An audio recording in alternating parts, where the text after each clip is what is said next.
Tu me disais que pour protéger ton entourage social, tes amis, tu évitais de les mettre dans une position où ils pouvaient rencontrer ton frère. Donc du coup, elle venait très rarement chez toi et tout. Par contre, t'as souligné un point quand on établissait le plan du coup, la première partie de ton témoignage. Mais 11 ans marque une augmentation dans la fréquence de demandes malsaines de ton frère à propos de tes amis. C'est-à-dire. C'est-à-dire, fallait littéralement que je partage. Voilà. Faut savoir que à cette époque-là, j'ai découvert entre guillemets que j'étais capable de tomber amoureuse d'une fille, donc je suis bisexuelle. Et mon frère voulait littéralement pas que j'ai de petite copine, genre sans que lui ait donné son accord. Voilà. Fallait que j'ai la permission de le grand Dieu là. Il aimait trop que je l'appelle comme ça. Enfin, vraiment, c'est un délire comme ça quoi. Attends, mais c'est pas une manière de parler quand tu me disais le grand Dieu, c'est vraiment une formulation qu'il Non, souhaitait. non, non, non, c'est un fantasme en mode je suis ton dieu, genre. Enfin, il me le disait ça. Pour le coup. Mais de manière explicite, il utilisait le terme je suis ton Dieu. Ah oui, mais il parlait comme ça devant mes parents aussi. Hein. C'est en mode c'est un dieu. Il faut voir comment mon père le voyait vraiment comme un extraterrestre. Là, pour le coup, il était là en mode mais t'es dans un monde qui n'est pas réel. Bah oui. Mais bon,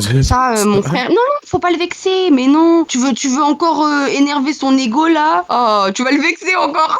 C'est hilarant, je te jure. Oh putain, le point d'après.